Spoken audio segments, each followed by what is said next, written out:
성경 말씀을 봉독합니다. 마태복음 21장 10절에서 13절까지입니다.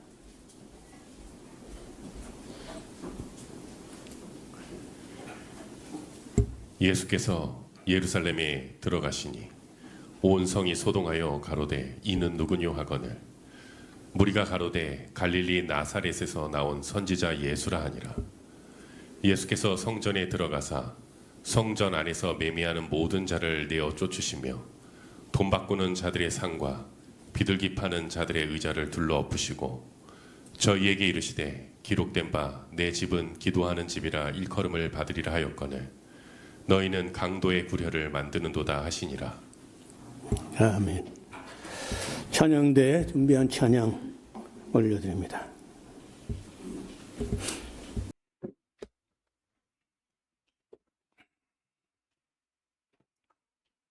우리 지난번에 21장에 예수님께서 아주 겸손하고 온유한 그런 모습으로 입성하신 모습을 기억하실 겁니다. 그런데 그렇게 들어갔을 때 10절에 보면은 21장 10절에 예수께서 예루살렘에 들어가시니 온 성이 소동하여 가로되 이는 누구뇨? 우리말로 하면요, 이게 누구야? 이렇게 하니까 무리가 가로되 갈릴리 나사렛에서 나온 선지자 예수란다. 이거는 다분히 조롱이 섞인 그리고 좀 무시하고 조롱하고 그런 어조로 한 말이에요. 무슨 말이냐면요, 갈릴리에서는 예언자가 나지 못한다. 이런 인식이 있었고, 또 갈릴리에도 또 가버나움이나 이런 어떤 큰 그런 동네가 아니고, 나사렛 하면은요, 서쪽 그 지중해가 바라보는 산 언덕에 그런 시골 작은 마을이거든요. 그러니까 이름도 없는 그런 마을에서 나온 선지자 예수라 아니라. 그러니까 그게 말이 안 맞다는 거예요. 갈릴리에서 나왔다는 것도 말이 안 되고 나사렛에서 무슨 선한 것이 나겠느냐 할 정도로 조롱 섞인 말로 그렇게들 말했습니다. 그런데 12절에 보면은 예수님께서 임금으로 입성을 하셨다고 하지만은 그 왕궁으로 간 게 아니고 성전으로 갔어요. 성전에 들어가서 성전 안에서 매매하는 모든 자를 내어 쫓으시며 돈 바꾸는 자들의 상과 비둘기 파는 자들의 의자를 둘러 엎으시고 저에게 이르시되 기록된 바 내 집은 기도하는 집이라. 다른 복음서는 만민의 기도하는 집이라고도 되어 있습니다. 일컬음을 받으려 하였거늘 너희는 강도의 굴혈의 말은 소굴을 만드는도다 하시니라. 이 엄청난 사건을 너무 간략하게 너무 짧게 그저 두 절로 요약해 놨어요. 이게 얼마나 사실 심각한 문제였느냐 하면요, 그 원래 유대인들에게는 그 가정마다 한 개인이 아니고 한 가정에서 한 해에 반세계를 성전세로 냅니다. 그 성전세로 내는 반세겔이 어느 정도냐 하면요, 장정이 이틀 일한 분, 그러니까 한 세겔을 하면 4일분의 노임이 되는데 이틀 노임 정도가 되는 거예요. 그런 금액이에요. 그 출애굽기 30장 13절에 규정에 따라서 부자라고 더 내지도 말고 가난하다고 덜 내지도 말고 꼭 같이 균등하게 하라. 그 의미는 생명의 속전이라는 의미로 이방인들은 그걸 낼 자격도 권한도 없고 유대인들만 그 성전세라고 내는데 뭐 그것이 꾸준히 그렇게 정상적으로 잘 납부되어 온 그런 것 같지는 않고 이어지다가 말다가 이제 그렇게 했는데 바벨론에 포로 갔다 온 이후로는 조금 그래도 그 제도가 지켜져 온 것 같아요. 여러분, 그래서 예수님께서 그 성전세를 안 내고 들어갔고 제자들은 뭐 어떻게 인식했는지 모르지만은 사람들이 시비하기를 왜 너희 선생은 성전세 안 내냐? 반세계를 안 내냐? 그랬을 때 베드로는 예수님께 물어보지도 않고 내신다 뭐 이렇게 놓고 예수님께서 베드로에게 세금을 타인에게 받느냐 아들에게 받느냐? 타인에게 받는 거죠. 그럼 아들은 안 내도 되겠네. 하시면서 그래도 저희가 오해하지 않도록 내가 가서 물고기를 낚으면 그 입에 한 세겔이 있을 거다. 너를 위해서 반세겔, 나를 위해서 반세겔 내라. 그렇게 한 적이 있어요. 그 외에 뭐 달리는 별 문제가 없는데 오늘 여기 때 문제는요.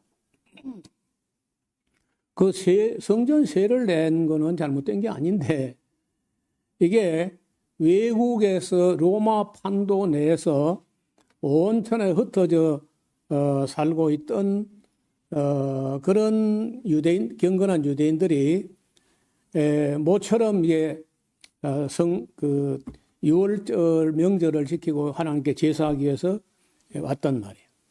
올 때 일반적으로 통용되는 화폐는 로마 화폐를 썼는데 로마 화폐에는 형상이 있어요. 뭐 신의 형상이나 황제의 형상이나 이런 형상이 있으면 일단 안 되는 거예요.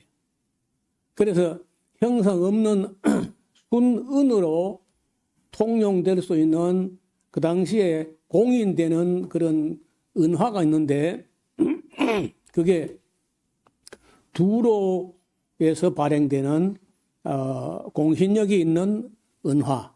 거기는 뭐 우상이라든지 이런 게 없어가지고 그걸로 바꿔서 내는데 그 로마 화폐를 가지고 왔어도 로마 화폐에는 뭐 우상이나 귀신이나 아니면은 사람의 형상 이런 게 있으니까 그거는 받을 수 없고 그 순은으로 만든 공신력이 있는 두로 화폐로서의 반세계를 내라. 은화를.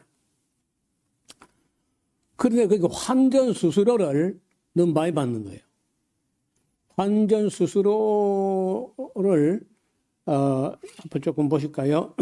여기 오늘 그림을 보시면은 예수님 와서 이렇게 돈 바꾸는 자들과 비둘기 파는 자들 이런 사람 막 그저 채찍을 가지고 상을 둘러보시고 내쫓으시고 이렇게 하셨는데 아니 그렇게 온유하고 겸손하게 입성하신 당나귀를 타고 입성하신 그런 겸손하신 분이 어떻게 이렇게 경노하셨느냐 하는 거예요. 그래서 이거 좀 보시면은 예수님 말씀은 기도하는 집이라고 일컬음을 받으려 한 하나님의 성전이 강도의 소굴이 됐다. 이 강도의 소굴이 되는 것은요, 이 환전 수수료를 4%에서 8%까지 너무 많이 챙기는 겁니다. 여러분 지금 최근에 여러분이 우리 돈을 가지고 달러를 바꿔본다든지 달러를 가지고 우리 돈으로 환전해 본 적이 있습니까? 최근에. 얼마쯤 수수료 떼는 것 같아요? 예. 그 1.5% 정도 됩니다. 우리 지금 우리가 달러를 바꾸거나 달러를 또 원화로 바꾸거나 이렇게 바꾸면은 환전 수수료를 많이 떼는 거예요. 1.5%도. 100분지 1.5가 그 환전 수수료 날아가는 거예요. 여러분 이거 해가지고 미국이 저리 떵떵거리 잘 사는 거예요.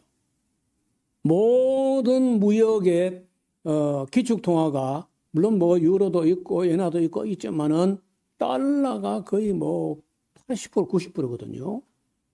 그 환전 수수료 떨어진 것만 해도 그 금액이 엄청난 겁니다. 그게 여기 유대인들의 지금 예수님 때에 사람들은요 최소 4%에서 8%까지 환전 수수료를 떼먹었다는 거예요. 이게 엄청난 금액이 돼가지고 이걸 다 한 1년에 한 100만 명 정도가 예루살렘에 제사로 와가지고 온 김에 매년 드려도 못하고 하니까 올해는 왔으니까 내가 드려야지 하고 이제 드리게 되면은 그걸 다 모으면은요 지금 돈으로 한 100억 정도 되는 거예요. 100억 정도. 그런데 그게 다 누구 주머니에 들어가냐면요. 가야바의 주머니에 들어가. 대제사장 가야바. 그리고 그 장인되는 안나스. 그 안나스와 가야바의 주머니로 다 들어가게 돼가지고 이게 완전히 그저 강도 짓을 하고 있다.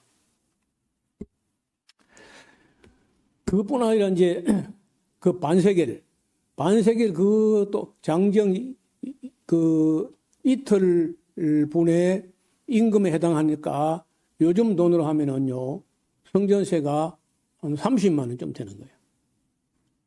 한 15만 원씩 일당 15만 원 해도 이틀이면 한 30만 원 정도. 그걸 만약에 100만 명이 바치면요 300억이야. 그거야 뭐 또 성전 관리하는데 뭐 필요하다 뭐 그럴 수 있지만은 이게 더 무서운 게 뭐냐면요. 비둘기 파는 사람들이에요. 비둘기를 파는 거는 하나님 앞에 갈 때 우리가 어떻게 어렵다고 할지라도 빈손으로 갈 수 있느냐. 그래서 이제 법을 마련하기를 부자들은 송아지 한 마리, 보통 사람들은 양 한 마리, 영 가난해가지고 양 한 마리도 바칠 형편이 안 되는 사람들은 비둘기 한 쌍, 암수 한 쌍, 비둘기 한 쌍을 갖다 바치라. 그래, 그때 비둘기 한 쌍의 값을 오늘 돈으로 환산하면은 한 3만 원 정도, 2만 5천 원, 3만 원 정도 된다는 거예요. 그런데 이 비둘기를 그거 가서 예루살렘 가서 사면은 너무 비싸니까, 3만 원은 너무 비싸니까 집에서 비둘기 기르던 거 그래 잡아서 가져오면은 그래 심사위원들이 심사를 해가지고 그 무슨 흠을 잡아가지고 안 받고 깨끗한 거 저 판에 가서 사와라. 그 얼마나 받느냐? 10배씩을 받는 거예요. 3만 원짜리 비둘기 한 쌍을 30만 원에서 많게는 100배까지. 그러니 이게 완전히 가뜩이나 성전세야 부자 가난한 자 뭐 차별 없이 똑같이 바치게 되지만은 그 재물 비둘기나 송아지나 양이나 할 때는 그 예수님 가정도 하도 어려웠기 때문에 양 한 마리도 아니고 비둘기를 바쳤다는 거예요.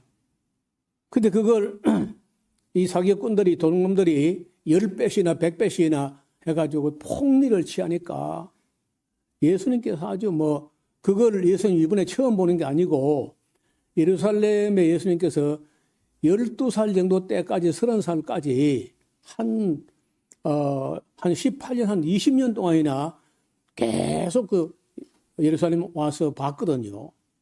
그래 이제 이번에 입성하셔가지고는 그 문제 아주 이 안나스하고 가야바 주머니 들어가는 이 어마어마한 폭리를 두고 아주 진노하셨다는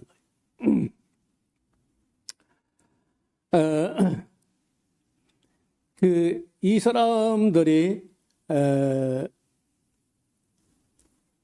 오늘 아까 제가 1.5%겠죠. 1.75%. 지금 현재 오늘날 달러나 이게 환전 수수료는 1.75%가 적용되고 있다는데요. 4%, 8% 이렇게 잡아잡히면 이 사람은 너무 큰 폭리를 취하고 있던 거죠. 환정상들이 생긴 이익의 상당 부분은 자리세나 상납금 명목으로 성전의 최고위 제사장 안나스 가문으로 흘러들어갑니다.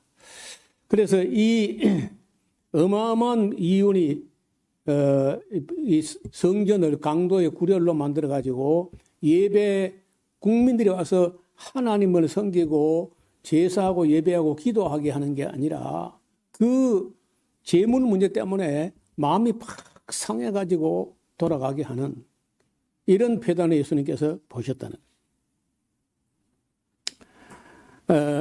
그리고 재물심 비둘기 돈이야 두로 세켈 두로 은하면 그는 따질 거 없는데 그 심사위원들이 수작을 부릴 수 있는 거는 짜고 치니까 아무리 깨끗한 가져와도 생트집을 잡아가지고 10배씩이나 100배씩이나 본대치 하니까 예수님 그걸 견딜 수 없었던 거예요. 여러분, 그래서 내 아버지의 집으로 장사하는 집도 만들지 말고 강도의 구례를 만들지 마라. 그렇게 한 겁니다. 그리고 이제 바로 이어서 14절에 소경과 전원자들이 성전에서 예수께 나오니까 고쳐 주셨습니다. 대제사장들과 서기관들이 예수에 하시는 이상한 일과 또 성전에서 소리질러 호산나 다윗의 자손이 하는 아이들을 보고 분이 여기면서 와서 예수님께 따집니다. 저 애들이 하는 말을 듣는 거요, 못 듣는 거요? 예수께서 그러서되 너가 듣고 있다. 어린 아기와 젖먹이들의 입에서 나오는 찬미를 온전케 하셨나이다 함을 너희가 읽어본 적이 없느냐 하시고 그를 떠나 성 밖으로 베다니에 가서 거기서 유하시니라. 이 때가 어쩌면은 베다니 문둥이 시몬 바리새인이고 베다니에 있고 나환자 시몬 집에 갔을 때가 아닌가 그렇게 보입니다. 그리고는 이제 이른 아침에 성으로 들어오실 때 시장하신지라 보나마나 그 나사로 집에서 와서 주무셨을 텐데 예수님께서 거기서 아침을 안 드시고 신의 아침에 일찍 볼 일이 있다 하면서 나사로 집에 신세 앉으려고 그리고 아시는 대로 예수님하고 12 제자하고 또 몇 명의 여인들하고 하면 보통 10대여섯 이렇게 될 텐데 그 많은 사람이 나사로 집에서 그 빵을 먹어 치우면요. 그 집이 아주 휘청하는 거죠. 그래서 예수님께서 제자를 거느리고 그 시장 하시는데도 불구하고 아침에 안 드시고 나오셨다는 거예요. 그리고 시장 하신지라 19절 길가에서 한 무화과나무를 보시고 그리로 가사 잎사귀 밖에 아무것도 얻지 못하고 나무에게 이르시되 이제부터 영원토록 네게 열매가 맺지 못하리라 하시니 무화과나무가 곧 마른지라. 여기는 이제 곧 마른 것처럼 되어 있는데 다른 복음서 보면요 아침에 그렇게 했는데 저녁 때 다시 들어오면서 보니까 말랐다는 거예요. 제자들 보고 이상히 여기가로되 무화과나무가 어쩌여 말랐나이까 곧 말랐나이까.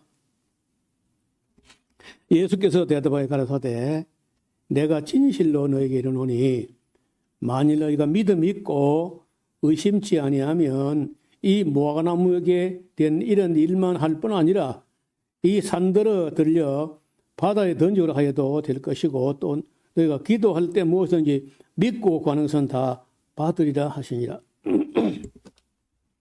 저는 조금 이야기가 핀트가 서로 좀 안 맞는 같이 보여요. 그 제자들은 어떻게 이렇게 아침에 무화과나무를 보고 저주하셨는데 저녁에 이렇게 말랐습니까? 여러 가지 복합적으로 물었는데 예수님께서 믿음으로 하면 다 된다, 그냥 이루어진다, 이렇게 대답을 하신 거예요. 아마 내 생각에 제자들은 그 대답을 가지고 만족하지 않았을 것 같아요. 그래서 이제 이 부분을 해석하는 성경학자들의 해석은 굉장히 분분하게 여러 가지가 등장합니다. 그래서 이게 이제 어쩌면은 무화과 나무야말로 이스라엘을 상징한다. 그럴 수도 있죠. 여러분, 희한하게도 무화과라는 말은 우리말로는 꽃이 없는 과일이라고 되어 있죠. 무화과. 그런데 그 엄밀하게 말하면요, 꽃이 없는 게 아니에요. 꽃이 없는 게 아니고 열매가 뒤집어져 가지고 꽃이 그 안에 있어요. 열매 안에. 다른 과일들은 꽃이 바깥에 있고 열매가 그 속에 있잖아요. 근데 무화과는 뒤집어 가지고 꽃이 그 안에 있어 가지고 그 가운데 한가운데 보면요, 구멍이 만한 개미 구멍 같은 게 있습니다. 자세히 봐요. 그 구멍에 그 무화과 꽃을 수정시키는 벌레가 들어가야 돼요. 들어가 가지고 그 안에 가서 꽃을 수정해야 그 수정이 들어가 과일이 된다는 거예요. 참, 뭐하러 그렇게 하는지 모르겠어요. 어쨌든 그래서 화려한 꽃을 피우지는 않지만은 길 가는 사람들의 허기진 사람들, 목마른 사람들에게 뭐 요기가 되고 간식이 되고 생명의 과일이 되는 그런 무화과야말로 이스라엘을 상징한다, 뭐 이런 해석들 들어합니다. 그래서 예수님을 영접하지 않은, 예수님께도 열매 하나 내놓지 않고 입만 무성하면서 열매 하나 달리지 않은 무화과나무는 저주받아 마땅한 무화과나무하고 이스라엘과 똑같다. 그런 유비, 그렇게 해석을 한 학자들도 있어 왔습니다.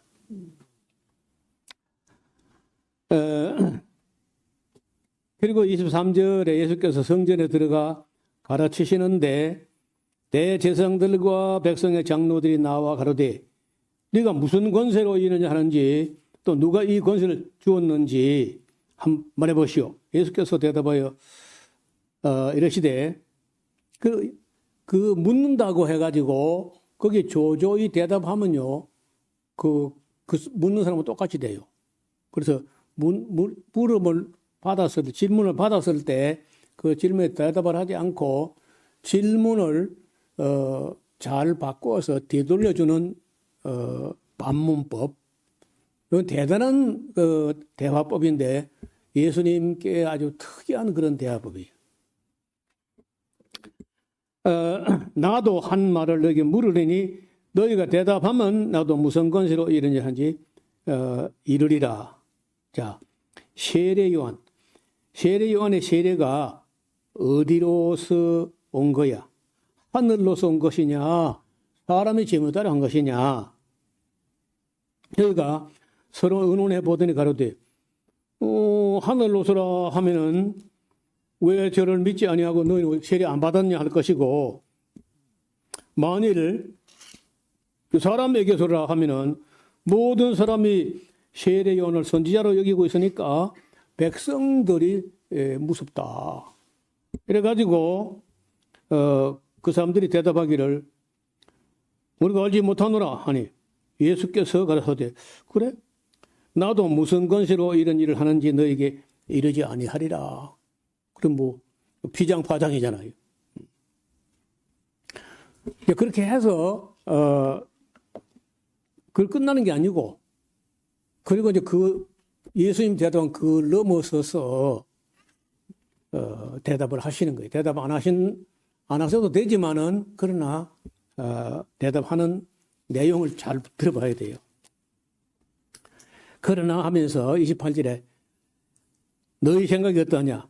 한 사람이 말이야, 두 아들이 있는데 맏아들에게 가서 이러되 얘 오늘 포도원에 가서 일하라 하니까 대답하되 그러되 아버지 가게 소이다 하더니 가지 않았어. 둘째 아들에게 가서 이같이 말하되 대답하여 그러되 실소이다 하더니 후에 뉘우치고 가서 포도원에 일을 했다네. 그 둘 중에 누가 아버지의 뜻대로 하였느냐? 그런데 둘째 아들입니다. 하고 그 예수님께 질문했던 사람들이 대답을 하니까 예수께서 저에게 이르시되 내가 진실로 너희에게 이르노니 세리들과 창기들이 너희보다 먼저 하나님 나라에 들어가리라. 요한이 의의 도로 너에게 왔는데 너희는 저를 믿지 아니하였으되 세리와 창기는 믿었어. 너희는 이것을 보고도 정신 뉘우치지도 않았고 믿지 않았잖아. 그래서 아주 호되게 반문을 하신 겁니다. 아마 들었던 사람들이 마음에 많이 찔렸을 거예요.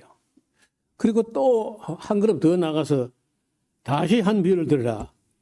한 집 주인이 말이야, 포도원을 만들고 산 울로 두르고 거기 즙지 않은 구유도 파고 망대도 짓고 농부들에게 세로 주고 타국에 갔지.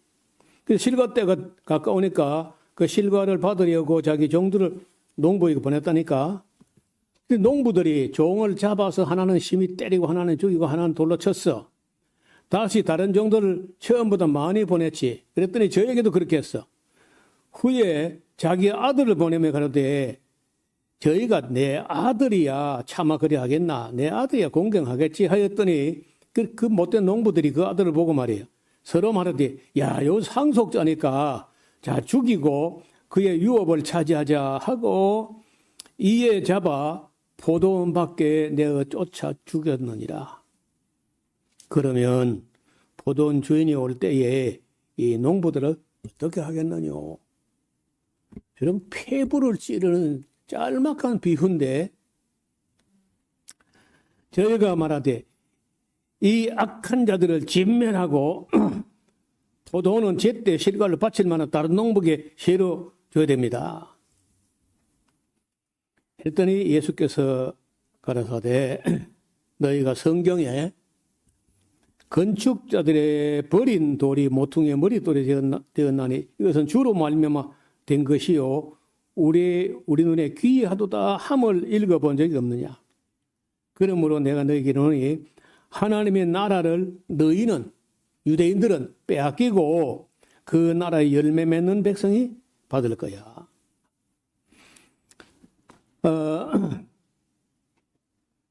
이 돌 위에 떨어진 자는 깨어지겠고 이 돌이 사람 위에 떨어지면 저를 가루로 만들어 하더라. 그 돌이라는 것은 이제 건축자들은 버린 돌. 그러니까 유대교 지도자들은 버린 돌이 예수님인데 그 돌이 모퉁이의 머릿돌이 있다. 그 모퉁이의 머릿돌에 누가 떨어지게 되면은 당연히 돌에 떨어져서 깨질 것이고 거꾸로 그 돌이 하늘에 내려가지고 어떤 사람을 공격했을 때는 가루로 만들어 흩어버리지 않겠나. 그러니까 예수님께 대에 들어가지고 깨지지 않을 유대인은 없는 거예요. 그리고 만약에 그래도 예수님이 땅에 왔을 때 예수님께 부닥쳐가 깨지면 다행인데 그래 아니고 그 돌이 나중에 심판하는 돌로 하늘에서 내려왔을 때는 가루로 만들어버리지 않겠는가. 굉장히 무서운 말씀인 거예요. 그래서 대제사장들과 바리새인들이 예수의 비유를 듣고 자기들을 가르쳐 말씀하니 알아 또. 눈치는 빨라가지고. 자기들 보고 하는 말이라는 걸 그 인식을 한 거죠. 말씀하심인 줄 알고 잡으려고 했지만은 무리를, 백성들을 무서워하니 이는 저희가 예수를 선지자로 알미었더라. 그러니까 국민들하고 일반 대중들은 세례 요한이나 예수님이나 선지자요 하나님의 종이고 이렇게 아는데 이 바리새인 서기관들 율법학자 제사장을 이런 사람들은 안 믿는 거예요. 그래서 오늘날도 까딱하면은 우리가 목사, 총회장 이런 사람들은 오히려 안 믿고 일반 성도들이나 이런 사람은 믿고 어떤 경우는요 저 목사, 장로 저런 사람은 정말 하나님 믿나 싶을 정도로 엉터리가 많아.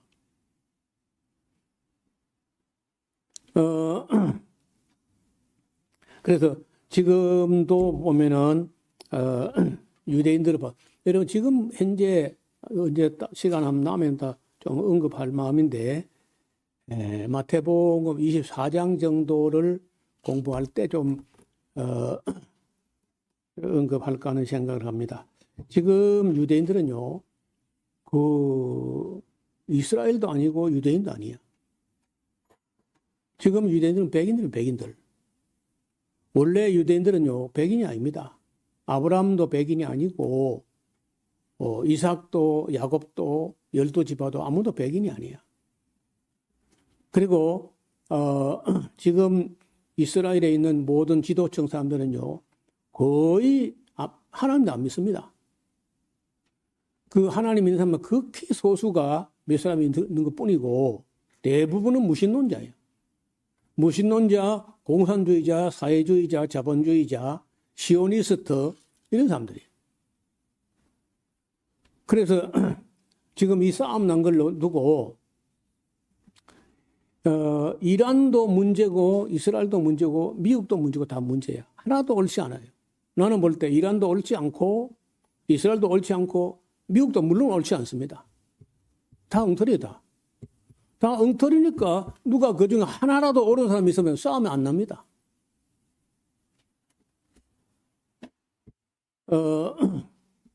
그 문제를 24장 마태복음 24장 정리할 때 한번 언급하기로 하겠습니다. 22장은 다음 시간에 보겠습니다. 하나님 아버지, 예수님께서 온유하고 겸손한 임금으로 당나귀를 타고 그렇게 입성하셨지만은 성전으로 가셨을 때 성전은 만민의 기도하는 집이라고 일컬음 받으려 했는데 강도의 소굴들이 되어 있었습니다. 예수님께서 이를 다 깨끗하게 하시고 또 말도 안 되는 논리로 예수님을 잡으려고 하는 사람들, 그들의 잘못된 생각들을 다 타파하시고 병자들을 고쳐주시고 오히려 세리와 창녀들이 스스로 죄인이라고 생각하는 사람들이 예수님께 나와서 천국에 먼저 들어갈 것을 말씀하셨나이다. 나라의 본 백성들이라든지 대제사장 서기관들 율법학자 이런 사람들은 오히려 밖에 밀려나고 그 나라의 열매 맺는 백성들이 그 나라를 차지하게 될 것도 일러 주셨습니다. 우리가 이 말씀들을 예수님께서 십자가 직전에 한 주간 동안에 주고받은 모든 말씀을 잘 새겨 듣고 배우게 하여 주옵소서. 예수님 이름으로 기도하옵나이다. 아멘.